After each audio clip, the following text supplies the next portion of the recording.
ev êrişa faşîzmê ya dewleta dagirkeriya Türk hîn vekilîtên mirovbêje ya bi serweriya Melayê Çeteyan Erdogan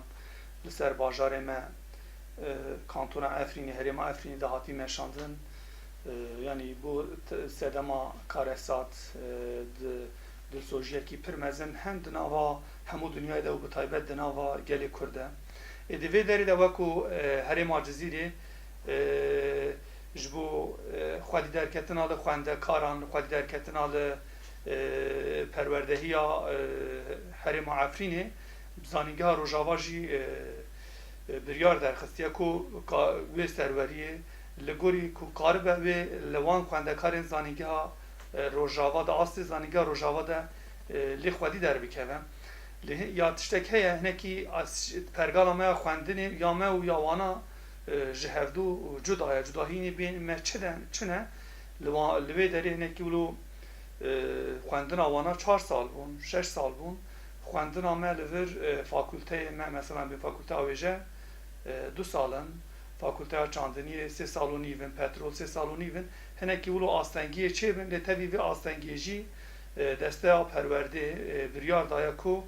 li gorî yanî formûlekirinê vê xwendekarên Efrînê ji bo zanîngehê me werin wê karibin werin zanîngehê me de bixwînin yanî xwendekarê ku li Efrînê xwendibe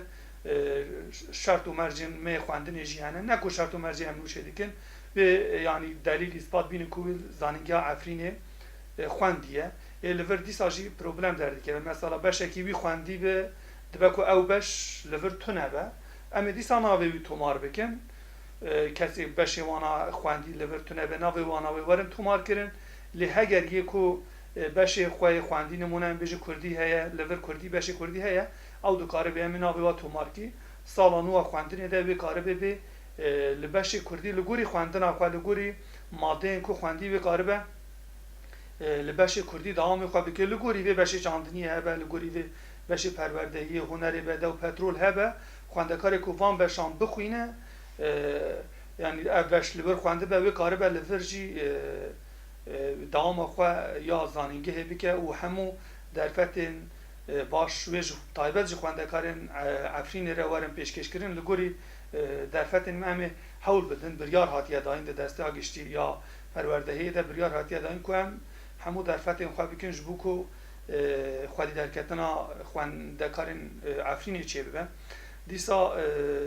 xewgeh yan jî mala xwendekara li gorî astana amadekarî ji xewgehan re jî tê kirin xewgehên me hinekî heta astekî hatine amadekirin lê dibe ku teng be dîsa demê pêş de plan hene ku ev xewgehane werin mezinkirin û ferq nake xwendekarên me aniye Efrînê aniye Cizîrê aniye Kobanî tiştekî wilo di nava me de nîne ji xwe di hişmendiya me de cudahiyekî wilo nîne yani bu yek xwendekarî em ê hewl bidin bi hev re de çawa ku gelê me niha di astê kampanya xwedî derketinê de hewl dide li gelê me penaberê Efrînê xwedî derbikeve em jî di warê xwendinê de çi birînên ku ji destê me were wan birînan derman bikin li keç û xortê xwe li ciwanê xwe xwedî derbikevin yek din jî hê dixwazim bêjim bi vê ve girêdayî li fakülteya çandiniyê wêjeyê me odeyek vekiriya odeya tomarê yani odeya tomarê çi ye odeya tomarê navê xwendekarê ku ji Efrînê bên bixwazin di zanîngeha Rojava bixwînin dikarin bên navê xwe li vê odeya tomarê ya zanîngeha Rojava tomar bikin odeya tomarê ji saet 8 heta heya saet 2 vekiriye xwendekarê ku bên serî lê bidin wê navê wa werin tomar kirin têda em ji wana çi dixwazin nav û paşnav navê dayîk bavciyê ji dayîkbûnê sala dayîkbûnê û tevî